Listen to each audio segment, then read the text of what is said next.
এটা গিয়ারের উপরে পার্টটা, আর এটা হচ্ছে গিয়ার বক্স যেটা বলি, গিয়ার বক্সের দেখেন কি অবস্থা, প্রিমিয়াম বিয়ারিং। তো এখানে আপনার হচ্ছে যখন কোনো পার্টস নষ্ট হয়ে যায় ভিতরে, কিংবা হচ্ছে কোনো বিয়ারিং কিংবা কোনো প্রিমিয়াম কিংবা ভিতরে যে পার্টসগুলো থাকে সেই পার্টসগুলো যখন নষ্ট হয়ে যায়। আসসালামু আলাইকুম, আমি নিয়ন, স্পিড অটো কেয়ারের পক্ষ থেকে আপনাদের সকলকে স্বাগত। এক্সটেল হাইব্রিড গাড়ির হচ্ছে গিয়ার বক্সের প্রবলেম।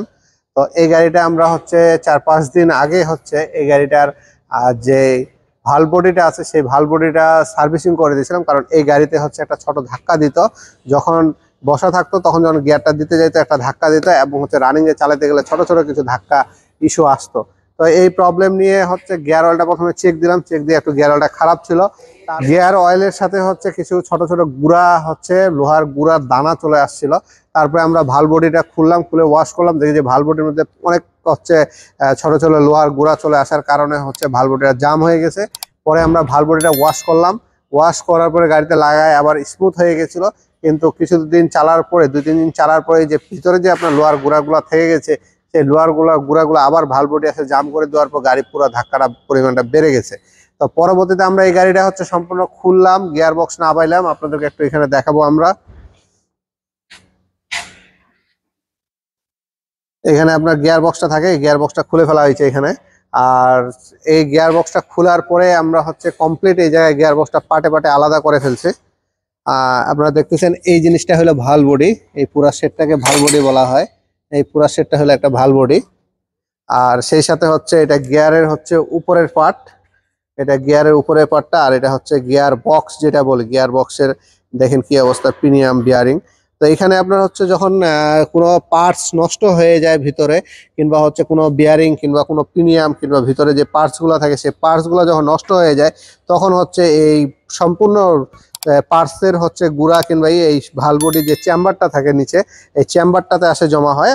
আর সেই সাথে এখানে আপনার মোটরটা খুলে রাখা আছে, দেখতেছেন এই মোটরের বিয়ারিংটাও খারাপ আছে, এই বিয়ারিংগুলো আমরা হচ্ছে চেঞ্জ করব এই গাড়ির। তো এই সব মিলে এই গাড়ির রিপেয়ার কমপ্লিট করে, যেটা আমরা রিপেয়ারের কোটেশন দিই, সেই কোটেশনটা এই গাড়ির জন্য পাস হয়েছে। কাস্টমার হচ্ছে রিপেয়ারটা করবে, এই রিপেয়ার কমপ্লিট করার পরে আমরা এই গাড়িটা রেডি করব। রেডি করে হচ্ছে আমরা আবার টেস্ট ড্রাইভে যাব যে ঠিক আছে কিনা।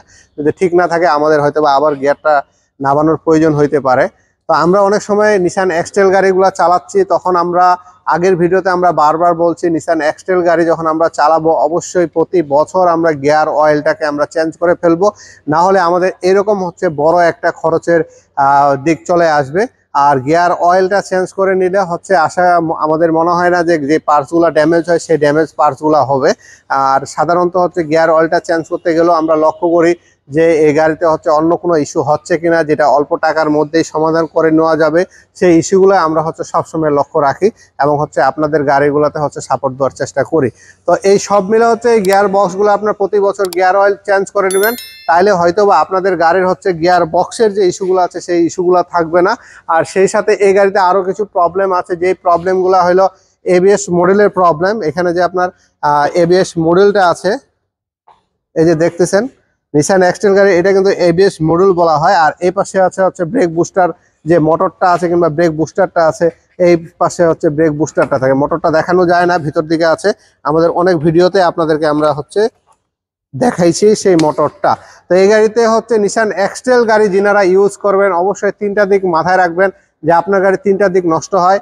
একটা হচ্ছে ব্রেক বুস্টারের যে মোটরটা আছে সেটা নষ্ট হয়, ব্রেক বুস্টার সিলিন্ডারটাও নষ্ট হয়, আর সেই সাথে হচ্ছে এবিএস মডেল যেটা আমি দেখালাম সেই এবিএস মডেলটাও নষ্ট হয়। এবিএস মডেলটা কিন্তু মার্কেটে ভালো একটা প্রাইস, সেটা আপনার রিপেয়ারও করা যায়, আবার হচ্ছে কমপ্লিট রিকন্ডিশন কিংবা ব্র্যান্ড নিউও পাওয়া যায়। আর সেই সাথে হচ্ছে এখানে তো গিয়ার বক্স দেখাই দিলাম আমরা, যে গিয়ার বক্সটা আপনার হচ্ছে খারাপ হয়ে যায়। তো এই দিকগুলো আপনারা মাথায় রেখে আপনাদের নিসান এক্সটেলগুলো কিনতে হবে কিংবা রাস্তায় চালাইতে হবে। আর নিসান এক্সটেল যে ড্রাইভার কিংবা ইউজাররা নিজেরাই গাড়ি চালান, অবশ্যই নিসান এক্সটেল গিয়ার দেওয়ার সাথে সাথে ধাপ করে পিকআপটা দিবেন না, একটু সময় নেবেন, ধৈর্য ধরে একটু গাড়িটা রান হওয়ার পরে আপনারা স্পিডটা উঠান। সেক্ষেত্রে হয়তো বা এই যে গিয়ারের যে আপনার প্রেশার পড়ার কারণে বিয়ারিং কিংবা প্রিমিয়াম কিংবা অন্যান্য ইস্যু নষ্ট হয়, সেই জিনিসগুলো আপনার ভালো থাকবে। তো আমরা গিয়ার যখন দিব সাথে সাথে পিকআপ দিব না, একটু সময় নিয়ে একটু রানিং হওয়ার পরে পিকআপ দেবো। রানিংয়ে ওঠার পরে আপনারা যেমনি ইচ্ছা সেমনি চালান, কোনো সমস্যা নাই। শুধু রেডি পিকআপটাকে একটু অ্যাভয়েড করব আমরা। রেডি পিকআপটাকে অ্যাভয়েড করতে গেলে শুরুতে যে রেডি পিকআপটা দিয়ে সেটার কথা আমরা বলতেছি, সেই অ্যাভয়েড করলে আপনাদের গাড়িগুলো ভালো থাকবে। তো সব মিলে আপনাদের যদি গাড়ির কোনো রকমের সমস্যা হয় তাহলে স্পিড অটো কেয়ার 24 ঘন্টায় আপনাদেরকে সার্ভিস দিচ্ছে। এমার্জেন্সি প্রবলেমের জন্য আমাদের স্ক্রিনে দেওয়া নাম্বারে আপনারা ফোন দিতে পারেন। অযথা যদি ছোটোখাটো বিষয় হয় সেগুলো আপনারা হচ্ছে রাত্রেবেলা, যেটা আপনার রাত 11টার পরে যেনারা ফোন দেয় সেই ফোনগুলো না দিলেই ভালো। এমার্জেন্সি সার্ভিসের জন্য আপনারা 24 ঘন্টা আমাদেরকে ফোন দিতে পারেন, আমরা আছি আপনাদের সেবায়। তো সব মিলে সকলেই ভালো থাকবেন। আর আমাদের চ্যানেলকে যেনারা এখনো সাবস্ক্রাইব করেননি, দ্রুত আমাদের চ্যানেলকে সাবস্ক্রাইব করে রাখবেন আর আমাদের সঙ্গে থাকবেন। ধন্যবাদ, সকলেই ভালো থাকবেন। আসসালামু আলাইকুম।